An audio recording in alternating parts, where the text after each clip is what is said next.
Ignited. Hoping everybody is well. So you know what I'm thinking about? Running behind people. I believe, and you can let me know if I'm wrong in the comments, I believe that at a certain point in life, a good amount of people, life has taught them. So they learn how to stop pursuing people that's running away. They learn how to get in where they fit in. They stop going where they're not invited. Just in general, by a certain time period, most people will get the hint, right? If I'm wrong about that, let me know in the comments. But sometimes in life, it can be one person or a couple of people that you give extra rope to, if you will. It can be your spouse, it can be a friend or a family member. They keep messing up in areas where you wouldn't dare allow others to continue to cross those boundaries. But due to who these people are, the time that they've been in your life, the amount of experiences you've endured with these people, you tend to give them extra rope that you wouldn't normally give to someone else. But for some reason, you're still allowing this person or a few people to cross boundaries, and it's not okay. Let's talk about that. It goes back to worth. How do you see yourself? If it's not okay for someone else to do it, why is it okay for just one person to do it? It's the same boundary that's being crossed. It makes you feel the same type of way. You may have a hard time looking at yourself in the mirror after certain things occur. Nevertheless, you're still allowing this to happen. Worth. What are you worth? On one end, you've cut some people off for disrespecting you, crossing boundaries, not doing what they need to do to keep the relationship nurtured. But on the other hand, you're allowing someone else to just roam freely with your life and in your life. When is it going to stop? When is it going to stop? In romantic relationships, some people feel like they are required to endure certain treatment because they don't want to start over. The time factor. They have so much history. Who else will want them? Why give up now? Give the person more time. They have more eggs in the basket. But when is it going to stop? If you look around and you talk to more people, you'll find that some people stay in relationships for a lifetime and certain characteristics never change. Some people bury their spouse, and if they are close to you, they will admit certain things to you that some treatment never stopped. And they were in their 60s and 70s. I know this because a lifetime ago, I was working in the salon. And I had a few clients that were in their late 60s, early 70s that told me this. That they would be having the same arguments with their husband as they did when they were in their 20s, freshly married. The same burden that they carried as a wife, they still carried that burden in their older age. So for those of you who say, well, I'm going to stay because things may change as we get older and the dynamics change, when the kids grow up, maybe we'll come back together, but that's speculation. It's not a guarantee. The only thing that can be guaranteed is what you already know. The treatment that you have already endured and that you continue to endure presently. You can't bank on whether or not if someone will change in the future. All you have is what's going on right now. Why do we have such a hard time accepting what we are receiving right now?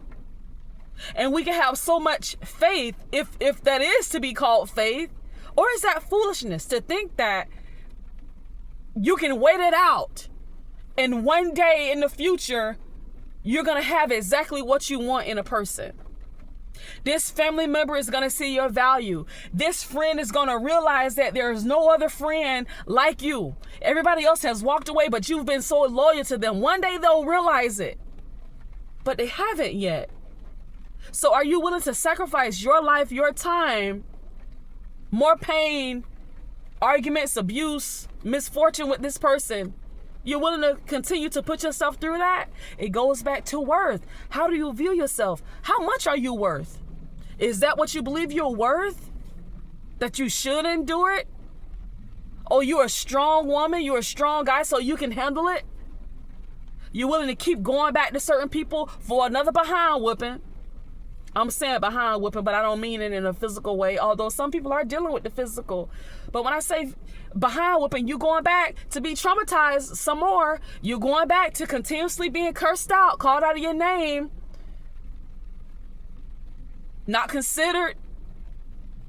For you, it's the bare minimum.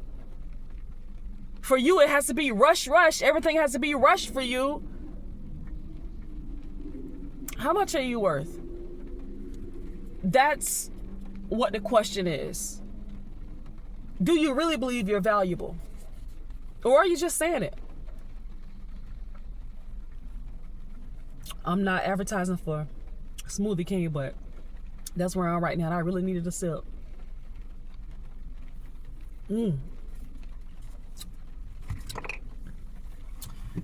My earlier session was quite rough, but it's so good I can handle it. Just take my deep breath, get me a nice healthy smoothie, and go back at it. But that's something to think about, y'all. It's something to think about. If you're saying you're worth it, you're so important, quotes on the wall, oh, I'm a beautiful woman, I'm a strong woman, I'm beautiful, I'm worthy of anything I put my hand on, you know, I'm worth more than diamonds and rubies. You know, it's certain scriptures that talk about the worth of a woman being priceless, pretty much. So if you really believe that you're priceless, why do you have yourself on the clearance rack? Why do you have yourself on the clearance rack? With certain people. They know that they can talk to you, handle you, and do whatever to you or not do anything at all. And you'll continuously come around because they figured out that there's a lack of confidence on your end. They realize that you don't value yourself like you say you do. So it's time to really look inward and ask yourself, am I really loving myself like I need to? Because when you love yourself, you don't accept anything. Remember, your body is the temple. If you've given your life to God now, your life is the temple of the Most High God, of the Spirit of God. That means everything on you belongs to God. Don't allow yourself to be devalued. Don't allow yourself to constantly live in pain, in wish mode. Oh, one day I dream it'll be better. Baby, you're already living the dream. You're already living the dream. Life is showing you this is the best that it's gonna get. You're either gonna accept it and keep going in this way, not fully loving yourself, living on the clearance rack, or you're gonna accept it and face yourself and say, hey, I've been dealing with some things that I shouldn't have. While I don't think I deserve it, for whatever reason, unknown to me, I've been dealing with it. But today is the last day. Today I'm seeing myself better. Today I'm seeing myself in a higher light, in a brighter light. I'm more than this. It's better to walk alone than to walk beside somebody that's constantly tearing you down. It's better to walk alone. In the physical anyway, because the Spirit of God is always with you. But as far as physical, another person, sometimes you may have to walk alone. And it may not be long that you walk alone. Somebody else will more likely come along that will value you, that you could be yourself with and not have to constantly change and transform to try to make someone else happy when they could care less if you're happy or at peace or not.